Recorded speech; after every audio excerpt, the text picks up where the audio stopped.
I know he really appreciates his sponsors. The following is a middleweight contest scheduled for 4 3-minute rounds.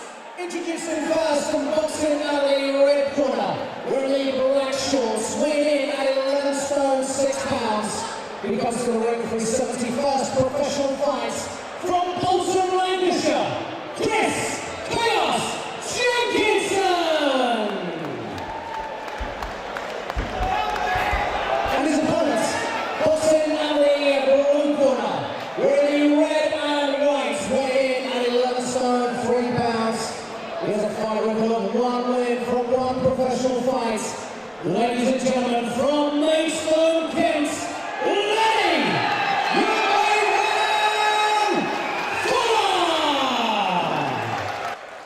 Your referee in charge of the action is Mr. Jeff Hines. Your second rebel, Mr. John Smith.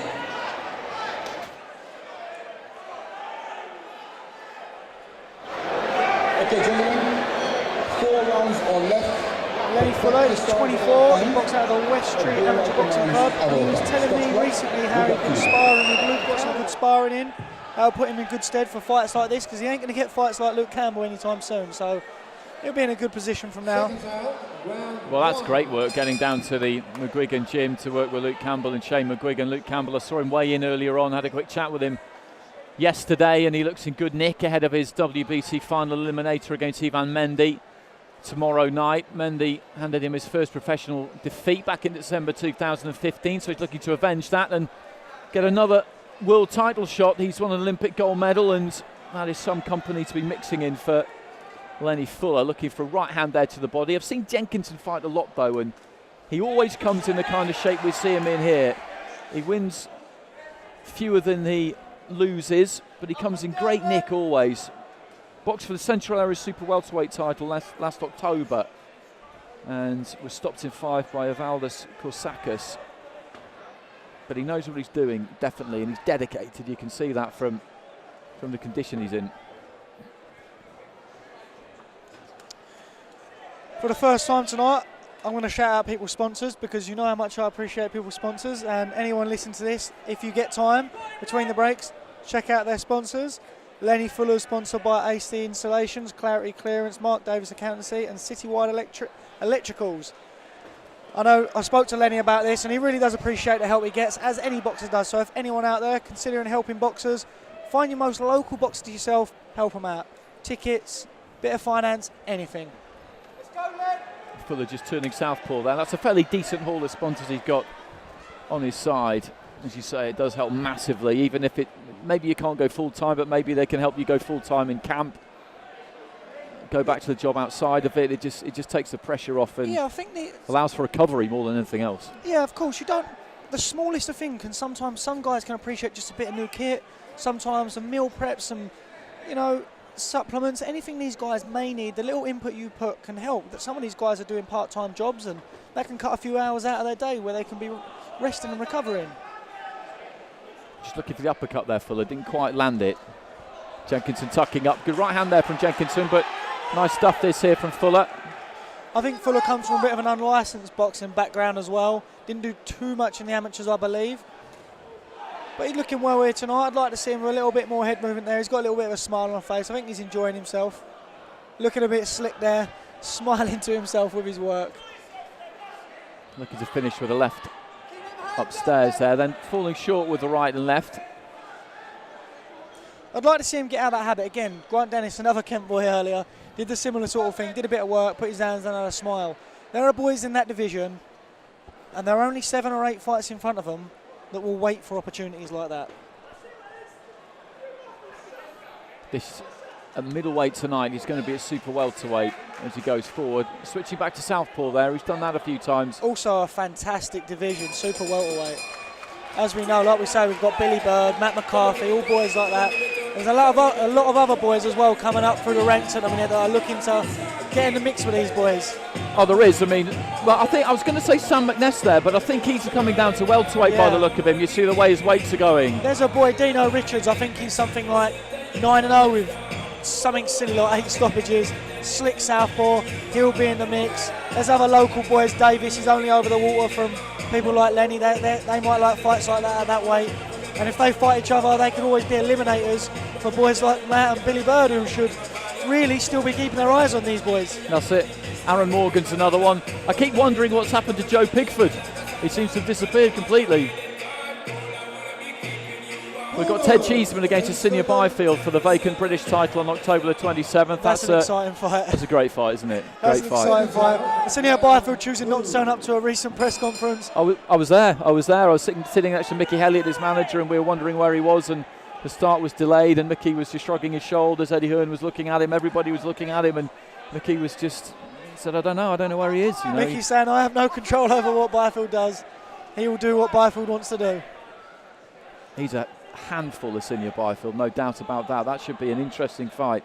Another one I heard rumoured recently when we were in Cardiff for the last MTK show was Liam Williams against James Metcalf. Metcalf's the WBC international champion, so that would make sense for both of them, because Williams would be a brilliant scout for him to get if he could get it, whereas for Williams there's something in it for him too. Originally I feel like there was a fight between Byfield and Metcalf a long time ago. It was about a year or so ago now, but obviously plans got changed and they both went different directions with it. Well, there was all sorts of carry on, because Williams got stripped basically of his British title for fighting Liam Smith but not putting it on the line, and then Cheeseman and Metcalf were put together in the final eliminator. Metcalf wanted that to be for the full title, so he withdrew. Then Metcalf and Byfield were put together, then Metcalf withdrew. Then Byfield and Williams were put together, then Williams withdrew, and now we've got Byfield against Cheeseman. So it's all come full circle, but they're all good fights, and at least one of them's happening. Good jab there from Fuller as he comes forward and knocks Jenkinson back, but Jenkinson's not looked in. I feel like Jenkins has been playing games with him a little bit this round. He is very comfortable in there right now, Jenkins. I'd like to see Fuller try and do something, take him out. It wouldn't surprise me. Jenkins is not far off nicking or, being in a shout for this round at this point in time. Well, he's been in with some good fights. He's been a distance for the likes of Denton Vassell, Macaulay McGowan, Craig Morris, who I saw a couple of weeks ago very nearly beat Scott Fitzgerald. Fuller's not putting a dent in him here tonight, is he, with these shots? No. No, he's not.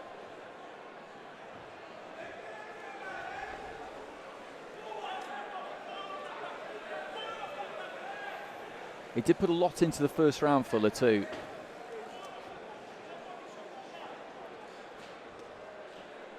Physically, Jenkins just looks a lot bigger and a lot more thick set, and you wonder if he decided to flick the switch, how would the rounds be going?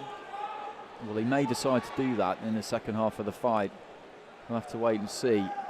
Yeah, Fuller started really fast, but he seemed to have quite slowed his pace down at this point. Maybe he's waiting for a round or so to go by, but he's doing a little bit of posing here, but he's not scoring too much with it. It's not a good game to play with someone this experienced. Jenkinson just tucking up, looking for a left hand, couldn't land it. I had this discussion with someone the other day. These away fighters, they're here to do a job, and everyone knows what their job is to do. And if sometimes you start to try and play a fool with them, you can upset them and they can think, well, I don't have to do this. I'm doing this because I'm choosing to do this. And I feel like if I want to give you a hard night's work, I will give you a hard night's work. So sometimes you kind of have to be sensible with your showboating and you're playing to the crowd, because if he decides not to like it anymore and flick the switch. Oh, it can happen. We've all seen it happen plenty of times, and you have to just you have to earn the respect. It was Willie Warburton I watched the other day, and someone tried, I can't remember who it was now, he's a little bit of showboat, and I thought, of all the boys you want to showboat, Willie Warburton is not one of the ones you want to get in his bad books, because if he decides to, do you know what, I'm going to win tonight, and he wants to win, there's every chance he could. Willie Warburton is the biggest upsetter that there is that comes from the away corner.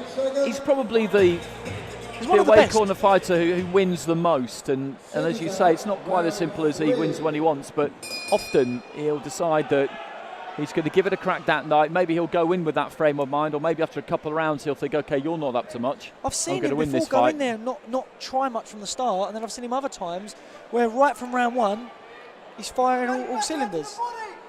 So I think it depends on the attitude you show them. Well, he beat Jason Wellborn, and that was the reason why people thought that Jason Wellborn was on the slide, and that really was what prompted Marcus Morrison and his team to take a fight with Wellborn. They felt that he was fading probably, and he'd be a good name to get on the record, and then it was it just wasn't the case. Wellborn gave Marcus an absolute hiding that night, to be honest, and that turned Wellborn's career around. So never read too much into a defeat at the hands of William Warburton or any of the travelling fighters is the moral of the story. You just don't know what happened on the night, and one thing you can be sure of when you look at a lot of these records, that they are not a fair reflection. Jenkinson's a good example. He's fought for an area title. Got a draw with Matt Wigglesworth actually a couple of years ago. Wigglesworth now the Central Area Middleweight Champion after a terrific fight on IFL TV. MTK Bill up in Bolton in July. He's giving Fuller a nice messy move around tonight, giving him a hard night's work. I mean, Lenny's winning the rounds, you know, he's nicking the rounds. I mean, the last round I wouldn't argue if it was a tied round. Giving Lenny perhaps what he needs, you know, he needs to be pushed and shown that it's not always going to go your way.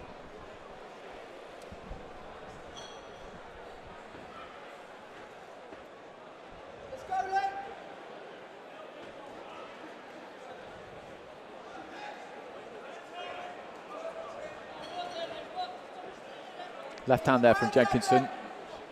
Missed though. Right hand on the inside from Jenkinson did land. I'd like to see Lenny give himself a little bit more room. He backs him up under the ropes and it's like he's choosing to lean in with him when he could. He's got that half a step. He's got all the room in the world, all the time in the world. He doesn't need to get so close. Let's go, Len! Keep them hands up! I feel like Jenkins is looking for that hook. Be first, Len! Be first! He's flicking out the jab there, Jenkinson. Fuller caught him with a jab though as he was looking to move forward. He's aimed that right hand quite a few times, Jenkinson, and he's never quite managed to land it.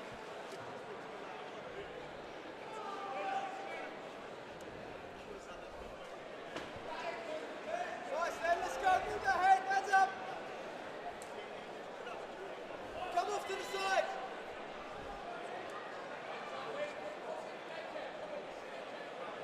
I'd like to see Lenny use the jab a bit more effectively. It's more Jenkins is getting that jab out and he's not really doing it. He's moving around, throwing his head from side to side and not really using the jab quite enough. I don't know if he's feeling the pace, but the way he opened this fight in the first round, he hasn't continued with that pace throughout the whole fight. No, he hasn't.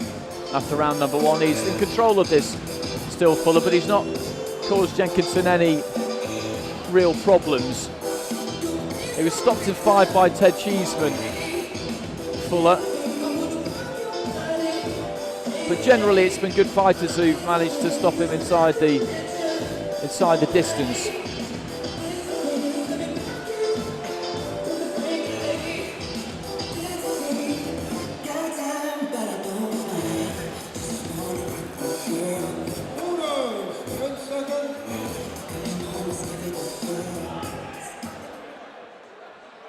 Seconds out, fourth and final round.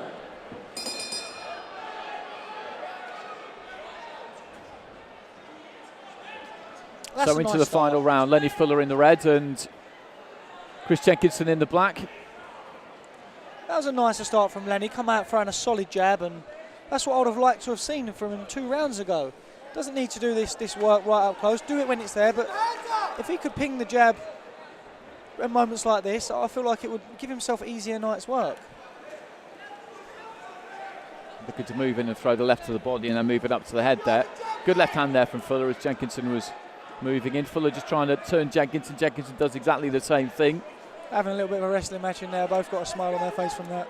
Not going to be dictated to physically, either one of them. Back in the southpaw stance here, Fuller. I'm not a massive fan of this, I must admit. Not just from him, but just generally. Not this early in your career. Just figure things out a bit first. I agree with you, I agree. Some people can naturally do it and they're really, really good at it.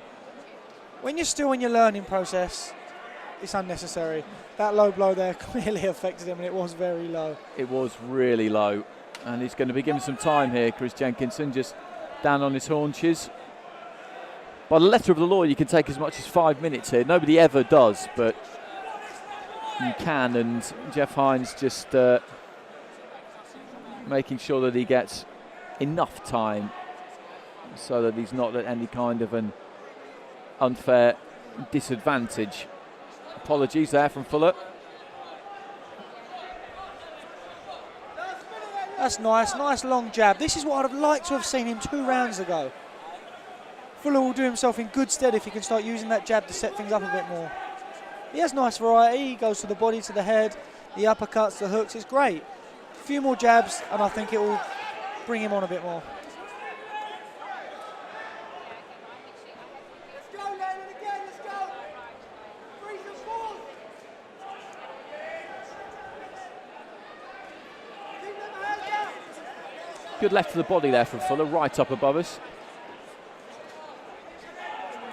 Went for a big, wide left hook to the head there as well. Lenny Fuller didn't quite land it. Jenkinson, as we've been saying, hasn't been hurt at any point, but he's never really managed to land anything particularly clean himself. Good quick hands there from Fuller, mostly taken on the gloves, but it's eye-catching stuff. Hands up, Len. Hands up, Len, let's go. 3 to 4.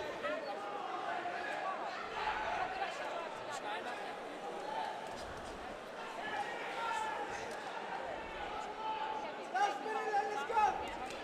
Hands up. Referee calling timeout. He's going to warn him about the head there. He did come in with the head a little bit low. I don't think it was a deliberate kind of forward motion of the head, but it looked quite clumsy. Yeah, I don't think it was intentional, but it was very clumsy. When you do things like that, the refs don't take it lightly. He will know he's been told there.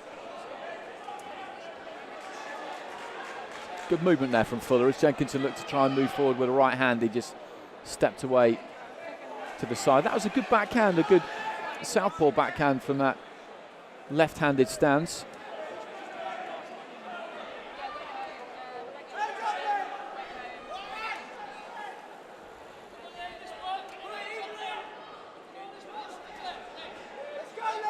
Jenkins with a nice hook there, that was class. Well, there goes the battle at the end of the 4 rounds, and Fuller claiming victory. I'm pretty sure he will get this one on the cards, but it was a good outing for him. Chris Jenkinson's, you know, a pretty good opponent to take in your second professional fight because he is very, very capable. I wouldn't argue with a couple of tied rounds there. He could have maybe 3, maybe 4. 2, he had a share of 2, but I don't think he'll get it. A share of 3 and a share of 4 for Jenkins, if you ask me. Not winning the round, but just a share of them.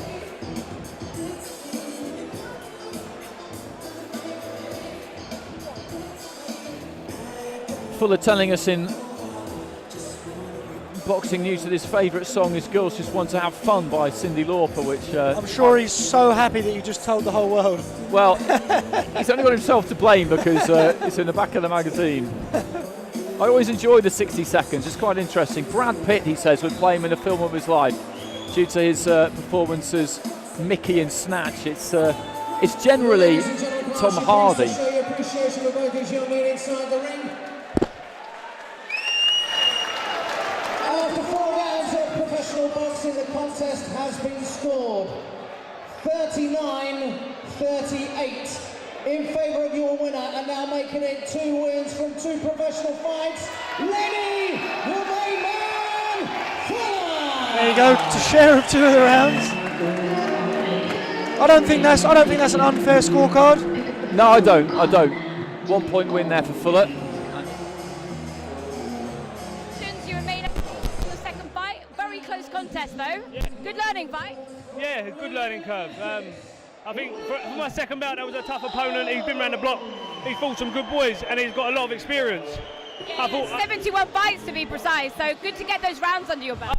Definitely. I knew it wasn't going to be an easy contest. I've been sparring our boys, and I had it in my head that I was going to have to do the 4 because he's not been stopped that many times in that amount of contests. So went in there and got the win, and I think I've done well to get the job done. Listen, well done. Congratulations. Thank you. Thank you. Back to Andy.